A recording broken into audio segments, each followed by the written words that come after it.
Hi, this is Steve Jones, and one of my Facebook friends just reached out to me, and I thought that now it was time to address my view of censorship on social media. And this stems from, I believe, in order to be successful on social media, there's two ways that you got attention when you were younger. And for me, it was by being bad and being funny.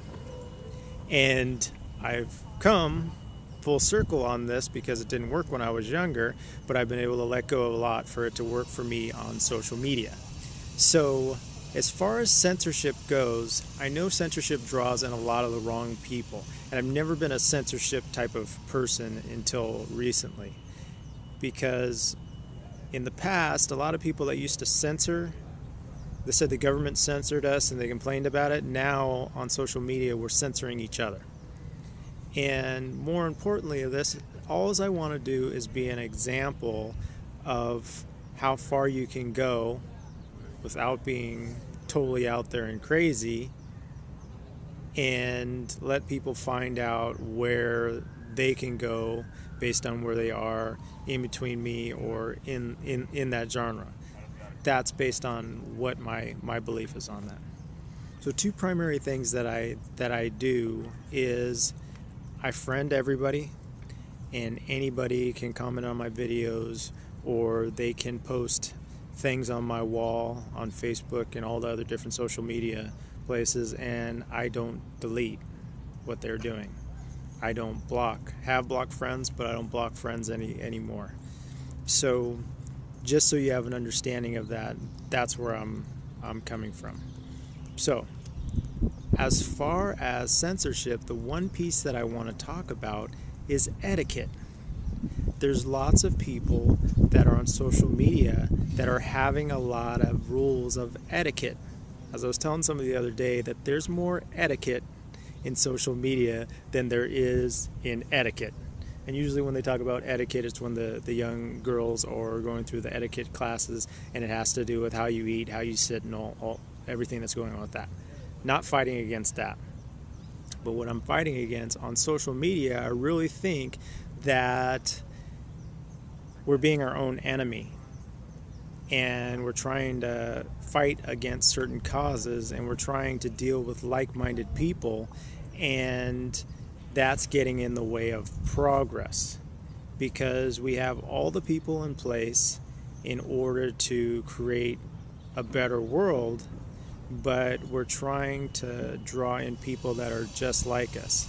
And there is a strategy for making yourself appear as exactly the way that people want you to appear.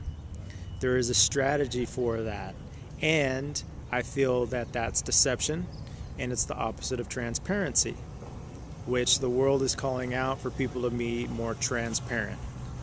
Etiquette, I believe, is the enemy. Social media etiquette, I believe, is the enemy of it.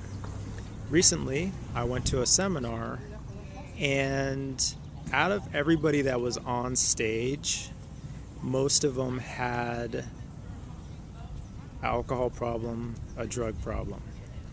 And I believe part of it has to be because they're trying to put a certain appearance out there, and it's getting in the way of what they actually want to deal with.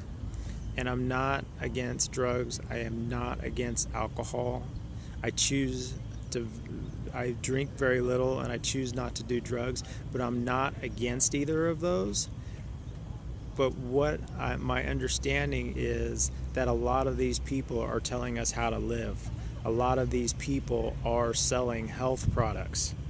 And right there I have a conflict with it, but I don't want to sit there preaching about it like I am right now, because that person always gets shot. And I'll be taking in a lot of energy. So because I care, I just want to speak with quiet confidence 80% of the time, and let people know that I'm not preaching, I'm not telling you how to do stuff. I am just going to be an example. You can look at my profile, you can say it's crap, you can say it's good, you can say it's okay, you can say I read this somewhere else, whatever you feel, because me going for your approval will make the fact that what I learned growing up, the way I got approval, the way I got attention, was being bad and being funny. If I'm going for your approval, for being bad and being funny, it will cause problems in my life. I hope this was clear to you, and I look forward to your responses, and feel free to say whatever you want on my profile, and know that when you see something on my profile, it doesn't mean that I'm necessarily putting it there, and I'm in a place that my freedom comes from what my core values are, and I don't want to cause a lot of waves in the world, but I'm totally fine with getting a surfboard to surf the waves that already exist. Steve Jones, have a great day.